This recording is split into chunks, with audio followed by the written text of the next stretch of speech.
Hello again, this is Steph from Polio Australia. Just a quick video to talk through some of the health professionals that you might see if you've had polio. It's not an exhaustive list by any means, so this is not a list of everyone you might see if you've had polio. Different people will see different specialists and different health professionals for different reasons. It's also not meant to be a prescriptive list, so I'm not saying that you must see all of the health professionals on this list. So it's going to be up to the individual, but I just wanted to give you a bit of an overview and hopefully it will be helpful for you to guide some of the decisions you might make around which health professionals to see. We do have a health professional registry on our website. It's a growing list of people who have done a clinical practice workshop or have said that they have some experience working with people who've had polio. Okay, so they're not necessarily endorsed by Polio Australia, but they have nominated themselves as having some knowledge about polio. So have a look at that list. It may have someone in your area and it might help you make that decision. Okay, so firstly you've got your medical people. Okay, I'm going to be looking at a list, so forgive me if I look down. Firstly, you've got your GP. A very central relationship for you because they're the ones that do your general health management. They do all the referring. Okay, so they're kind of your first port of call. There are a lot of resources now available for GPs and for other health specialists as well about managing the late effects of polio and managing for people who've had polio. So access those if you're able to. Contact us if you'd like guidance on where to find some of those. And we'll try and put some links below as well. Okay, so GP is a very central relationship. Nursing profession is a very, very overarching kind of widespread profession. You do have some specialist nursing staff though. For example, you might have a respiratory nurse or a continence nurse that knows a lot about that particular area. Otherwise, you've got nurses that work across the board. They might be in hospitals or clinics or community settings. They might advocate on your behalf for your health needs. They might provide management of your care, or they might provide direct care. Okay, so you've got a range of different nurses doing different things.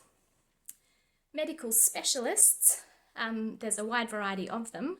A lot of people who've had polio will see a rehabilitation physician. So they're specialists in how your polio, your disability, your chronic condition impacts on day-to-day life. So they're a really good specialist for you to see to give you that everyday guidance, referrals, management plans. Other specialists might be respiratory specialists, sleep specialists, anything else that you might need depending on your particular conditions. And then we've got what's called your allied health professionals. So they're the not medical, but other health professionals. Physically, you might see, for example, an exercise physiologist, and they're specialists in designing exercise programs based on what you're able to do. We would recommend that if you can't find someone with polio experience specifically, that you look for someone with neurological experience, because they might have a better understanding of how to work with you and your specific conditions. A physiotherapist can also look at exercise programs and also work with you in terms of restrictions to your movement, issues with movement, joints, muscles, pain, etc. An orthotist looks at any kind of bracing or support that's attached to your body in some way. So it might be an upper limb brace, so an arm brace that supports your arm so that you're able to either use it safely or protect the muscles from overuse. It might be a leg brace, an AFO, a KFO, that kind of thing. So an orthotist can help you with that. If you haven't worn any kind of braces or calipers since, well, for many, many years, you might have in your mind something that's very heavy, very difficult to wear. Just bear in mind that orthotics have come a very long way. They're much more lightweight, they're much more easy to use, and can provide you with some really good support and freedom of movement and help you to avoid overusing those polio-affected muscles. A podiatrist will identify and treat problems with your feet. Okay, so their particular specialty is feet. A podorthist is a health professional who works with shoes. So customized shoes, medical grade footwear, they might help with orthotic support within your shoes. An occupational therapist looks at how you're managing everyday activities and what they can do to help you manage those. So it might be showing you different ways of doing activities. It might be helping you to manage fatigue. It might be recommendations for equipment or modifications to your home to help you do things more efficiently or more safely, or in ways that don't overexert your energy or overuse your muscles. Other allied health professionals you might see include a speech pathologist, so they can identify and treat or manage speech and swallowing issues.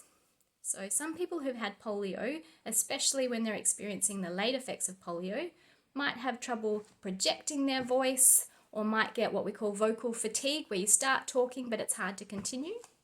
Or they might have issues with swallowing, tight feeling in the throat, or certain foods that are hard to swallow, or you might cough a fair bit when you're eating or drinking. Okay, so a speech pathologist is a really good person for you to see in those circumstances. A dietitian or perhaps a nutritionist can give you specialty or customized advice on foods to eat and perhaps foods to avoid, depending on your circumstances. A psychologist is an allied mental health professional who can help you manage with coping, with mood, with mental health issues, somebody to talk to about the things that you're experiencing. And a social worker can also provide counselling, advocacy, support to manage your care.